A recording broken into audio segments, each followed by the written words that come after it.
nga ko fi déggee bu soxaloon ki nga xamante ne rek moo di Awa Baba Thiam jamono ji ñu wax ak mu yow Mor xam naa ni dañu ko daal di defeere waaye tamit pour ñu am ci lu ñu leer xaaral ñu wax ak ki nga xam ne mooy Abdou Khadre dañu lay nuyu.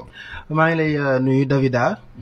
di la fay mu nekk ab information boo xam ni information chaude la mi ngi doog a wàcc muy mel ni Awa Baba Thiam bi nga xam ni rek dañ ko doon tudd ci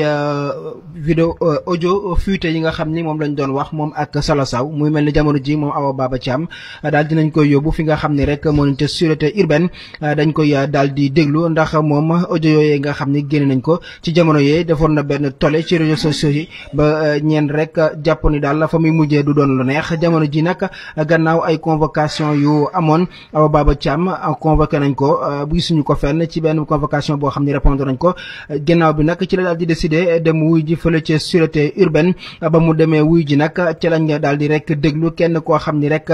ci ay mbokkam la bokk mu nekk ab mbindaanam boo xam ne daf ko doon liggéeyal muy mel ni mbindaan moomu daal moo daal di rek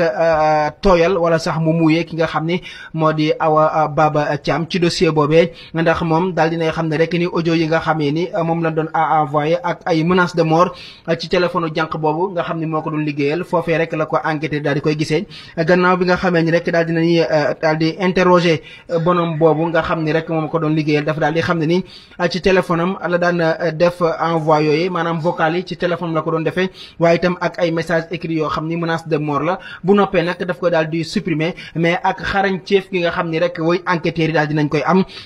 te lañ daal di rek daal di découvrir ni moom Awa Baba Thiam moo doon envoyé yooyu gannaaw bi nga xam ni rek benn bonam ci ay mbindaanam moo ko daal di xamle mais jamono ji daal nañoo xamle moom Awa Baba Thiam ma nga fa nga xam ni rek foofu la mbaxana doonee benn ñu koy déglu ñuy njort ni nag moom Awa Baba Thiam mën nañ ko téyandi ci dossier boobee nga xam ni rek moom lañ koy toppee bokk na itam ci liñ koy toppee moo di menace de mort divulgation de données à caractère personnel ak yeneen yoo xam ne daal gàll nga nañ ko ci ab ndodam moom Awa Baba Thiam jamono ji daal ma nga ca sûreté urbaine ñu ngi xaar ni ndax